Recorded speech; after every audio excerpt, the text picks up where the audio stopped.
ఇంతకుముందు జీవన వేదంలో చెప్పుకున్నాం మనం. కాలేయము ఎంత ప్రధానమైందో దాన్ని కాపాడుకోవడం కూడా ఇంకెంత ప్రధానమైన బాధ్యతో సూర్యునితో పోల్చి చెప్పుకున్నాం. అయినా చాలామంది అశ్రద్ధ చేస్తూ ఉన్నారు. బిడ్డల విషయంలో అశ్రద్ధ చేస్తున్నాం. అట్లాగే పెద్దలు కూడా ప్రతిరోజు ప్రతి క్షణము కాలేయాన్ని పాడు చేసేటువంటి పనులే మనం చేస్తున్నాం. ఆలస్యంగా తినే భోజనము కాలేయాన్ని నాశనం చేస్తుంది. అన్నం వైపు చూడకుండా తినటం అనే ఒక చిన్న తప్పు కాలేయాన్ని నాశనం చేస్తుంది. అనవసరమైన అబద్ధాలు చెప్పడం, మాటి మాటికి తీవ్రమైన కావేశాలకు లోను కావటం అనేటువంటి తప్పు నిప్పుల కాలేయాన్ని నాశనం చేస్తుంది. అట్లాగే మన బిడ్డలు తెలియక అమాయకత్వంతో నెల రాకపోతే 3 నెలలు, 4 నెలలు, 5 నెలలు వదిలేస్తున్నారు. ఆ మురికిని బాగు చేసే, శుద్ధి చేసేటువంటి క్రియా బాధ్యత కాలేయంది కాబట్టి, లివర్ది కాబట్టి అది తంటాలు పడుతూ ఉంది. అవసరానికి మించి ఎక్కువ పని చేస్తూ ఉంది. దానివల్ల కాలేయానికి అనుబంధంగా ఉండే పిత్తకోశము, గాల్ బ్లాడరు, అందులో చెత్త చేరుతుంది. చేరి గడ్డగట్టి అది రాళ్ళుగా మారుతుంది అక్కడ. మళ్ళా ఇట్లా ఎంత సమస్య చూడండి. ఇట్లా కాలేయము దీన్ని బయటకు పంపలేక, ఉంచుకోలేక నానా అవస్థలు పడుతూ చివరకు అది బలహీన పడిపోతూ జఠరాగ్ని మందగించిపోయి అగ్నిమాంద్యం అనే సమస్య ఏర్పడి అజీర్ణం బుట్టి, మలబద్ధకం బుట్టి, అరుచి బుట్టి, అన్నాన్ని చూస్తేనే వాంతికి వచ్చేటువంటి స్థితికి మానవుడు చేరుకొని ఆహారం తినకపోవటం వల్ల రోజు రోజుకి ధాతువులను శోషింపజేసుకుంటూ బిడ్డలు ఇవాళ ఎండిపోతున్నారు. చూడండి ఎక్కడ తప్పు ఎక్కడికి వచ్చి చేరిందో మీరు అర్థం చేసుకోండి.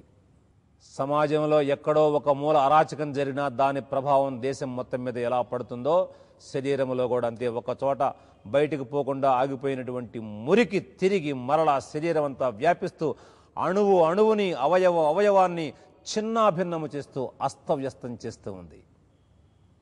ఎందుకు ఇంత అరిచి చెబుతున్నామంటే అప్పుడన్నా మీ హృదయంలోకి ఎక్కితే మీరు దీన్ని బాగా విని ఆచరిస్తారనే ఆశ. చూడండి, జఠామాంసి, మామూలు జ, ఠా ఒత్తు, ఠాకు దీర్ఘం, మా దీర్ఘం 0 సాగుడిస్తే సి, జఠామాంసి దొరుకుతుంది అంగట్లో. తుంగగడ్డలు,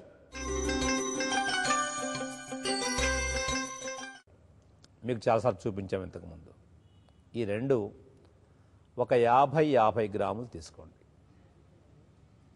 కాలేయానికి మంచి ఔషధులు ఇవి మనం ఇంతకుముందు చాలాసార్లు తినే పదార్థాల్లో ఉపయోగించుకున్నాం. మనం తీసుకొని శుభ్రంగా ఆరబెట్టి, దంచి, జల్లించి, బట్టలో వస్త్రగాళితం పట్టి 2 కలిపేసేయండి.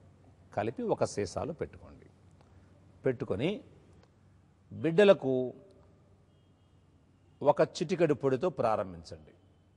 2వ రోజు 2 చిటికలు, 3వ రోజు 3 చిటికలు, ఇట్లా 3 వేళ్లకు వచ్చినంత, అది చాలు మోతాదిగా. కొంచెం ఒక అరకప్పు నీళ్లల్లో కలుపుకొని తాగాలి పొద్దున సాయంత్రం.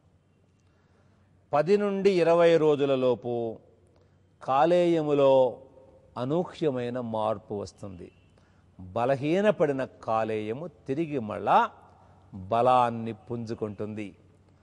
రక్తాన్ని శుద్ధి చేయటం అనేటువంటి ఒక మహత్తర క్రియలో శరీరములో చేరి రక్తములో కలిసి శరీరాన్ని నాశనం చేద్దామని ప్రయత్నించేటువంటి సర్వ విశాల వెన్ను విరిచేటువంటి కార్యక్రమంలో కాలేయము ఇంకా ఉత్సాహంగా, శక్తివంతంగా పనిచేయగలుగుతుంది. దీనివల్ల ఏ విధమైన నష్టం లేదు. ఒక 10 నుండి 20 రోజులు వాడితే చాలు, కాలేయము తిరిగి చక్కగా పనిచేస్తుంది. అలాగే పిత్తకోశము కూడా శుభ్రపడుతుంది. ఇది చాలా సులభమైనటువంటి మార్గం. అట్లాగే బిడ్డలను బయట ఆహారం తిననివ్వవద్దు.